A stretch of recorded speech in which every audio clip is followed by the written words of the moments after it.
Now we study the Venn diagrams, which are nothing but the pictorial representation of sets.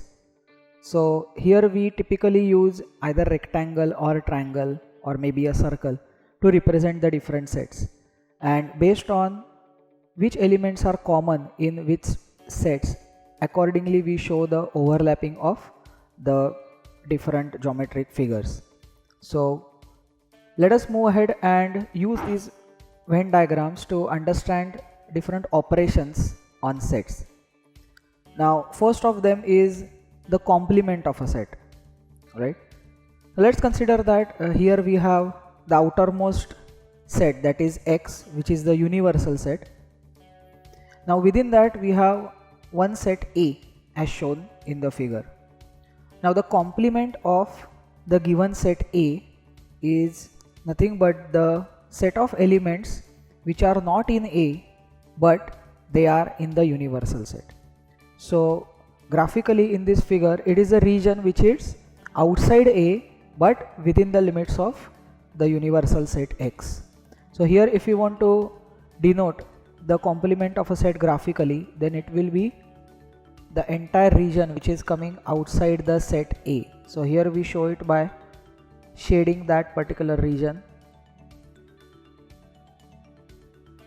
Alright, so that is the complement of a set, and this we denote by A dash or also called as A complement, right? So this is the complement region. Now based on this we can derive certain simple properties of the complement. That is, suppose we have A complement and I take the complement of that complement. Now if you see, the complement of complement will be nothing but the original set itself, isn't it? Similarly, let us suppose consider that we want to take the complement of universal set itself. Now as per the definition, is there any region which is outside the universal set? So the answer is no. So therefore the complement of universal set is an empty set. Therefore we denote it as an empty set or a null set. Similarly, suppose we want to consider what is the complement of a null set. Now here, since null set does not contain anything, we cannot even show it graphically within the figure. So therefore all the elements in the universal set will come under the complement of null set. So therefore the complement of a null set is nothing but universal set itself, right?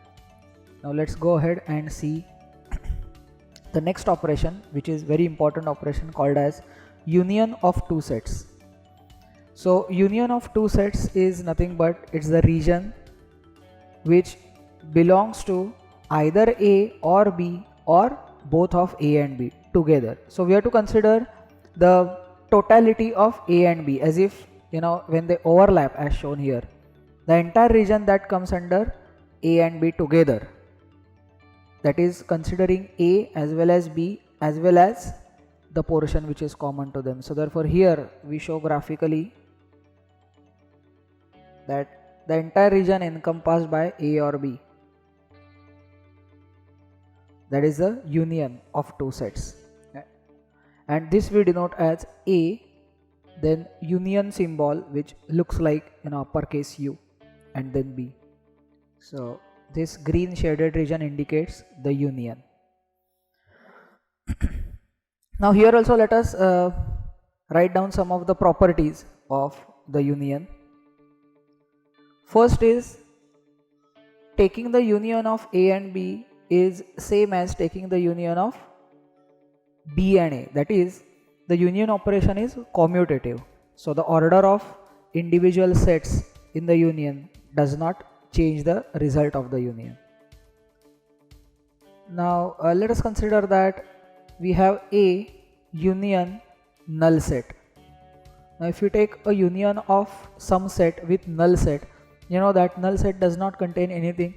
So together A and null set will encompass the region which is same as A only. So therefore we have A union null set is A. Similarly, if we do A union universal set, now here since we know that A comes within the universal set, the union will be nothing but the universal set itself. Alright.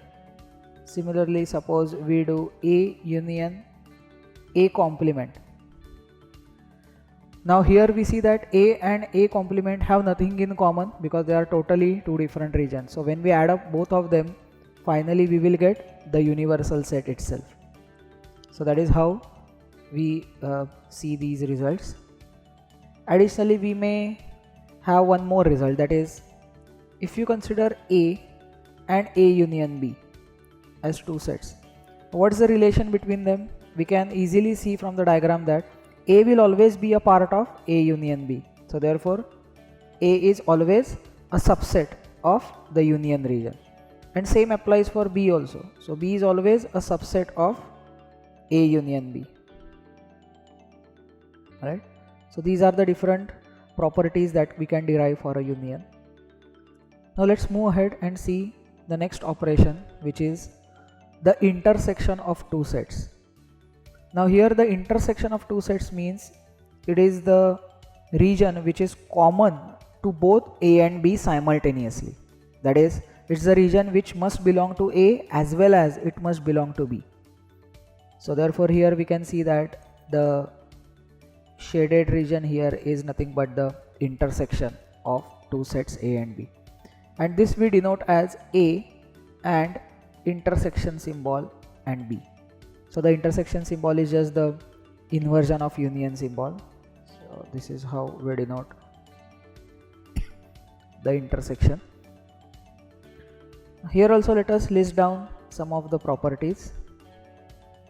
First is A intersection B is same as B intersection A. So like union, intersection also is a commutative operation. Secondly, suppose we take A intersection with a null set. That is, we ask the question, what is common between any given set and a null set? Now you see, null set itself does not contain anything. So therefore, the common between the two will obviously be null set only. Alright. Similarly, suppose we take A intersection with the universal set. Now here we can see that since A is a subset of X, that is A is within X, so therefore the common region to both of them is nothing but A itself. Alright. Then we have A intersection A dash or A complement. So A and A complement, is there anything common between them? The answer is no, because by definition they are totally different sets. So therefore the intersection is a null set. Now like we saw for union, here also let us try to ascertain. Suppose we consider A intersection B. From the figure it is clear that A intersection B is a part of A. So therefore A intersection B will always be the subset of A, and similarly it will always be a subset of B also, simply because that region is always included within A as well as within B. Alright, so that is the intersection of two sets. Let's move ahead and see the next operation, which is the difference of two sets. Now here what is the difference? It is denoted by A minus B, but remember it is not the subtraction as if we do in algebra, but it is the subtraction in the world of sets. So here the difference of two sets, let us consider an example as A minus B. Okay? So this A minus B is that region which belongs to A but not to B. Okay. So now let us look at the figure. Which is that region which comes inside the circle of A but that is not contained in B? So we can easily see that it is the region on this left side, a crescent looking region, which is a part of A but not of B. So therefore this is the region denoted by A minus B. So similarly, suppose we want to find out what will be then B minus A. I'm sure you can easily guess the B minus A is the region which comes in B but not in A. So therefore that is nothing but this particular region. So therefore here we see that this is the region B minus A, and of course the middle region we know that it is the intersection of A and B. Alright, so in this way we have the difference of two sets. Now here also we can apply some of the properties, that is A minus B is always the subset of A, then A minus B is always the subset of B, correct? Then if you see, if we take the union of these three regions, that is if we do A minus B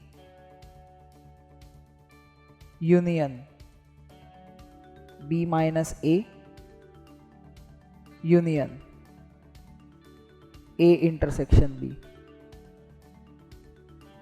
then together they will encompass the region which is equivalent to the intersection of A and B. So that is also a very important result that we derive from the definitions, right? Now let us recap these different operations in terms of the set builder method. So that is, first is by A complement we mean that it is a set of all such elements X such that X belongs to universal set but X does not belong to the set A, isn't it? That's the set builder way of describing A complement. Similarly, let us see how will A union B will look like. Now it's the set of all such elements X such that X belongs to A or X belongs to B. So you see here the wording OR is very crucial, that is whenever there is either or type of construct, it means we are basically taking the union of two sets. On the other hand, if we do A intersection B, now we know that intersection is the set of elements X such that X belongs to A and X belongs to B. So you see here the word is and it is very much different from the word or. So by using the word and, we want to include the elements which are simultaneously present in both of A and B. That gives us the intersection. Now suppose we want to do the difference of two sets, that is A minus B. Now this is denoted by a set of all such X such that X belongs to A but X does not belong to B. Alright. Now see that A minus B, the difference of two sets, can also be indicated as it's the set with A intersection B dash. That is, B dash indicates that it's the region which is not in B, which is equivalent to saying minus B. Alright. So therefore it's the region which belongs to A but not to B. So therefore A minus B is equivalent to A intersection B dash. Now we have one definition, that is one small notation, that is if we have A intersection B is a null set, that means if say there is nothing common between A and B, then A and B are called as disjoint sets.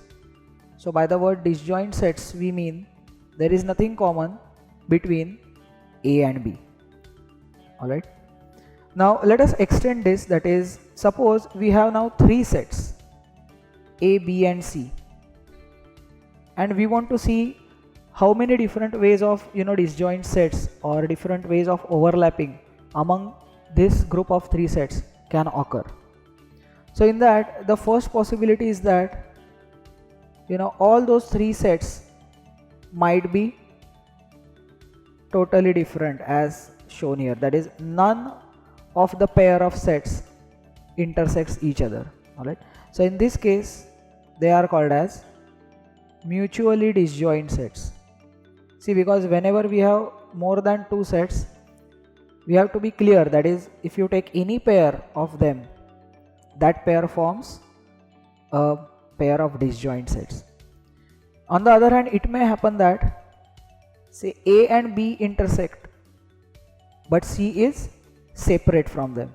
Similarly, A might be separate and B and C may intersect. This is also one possibility.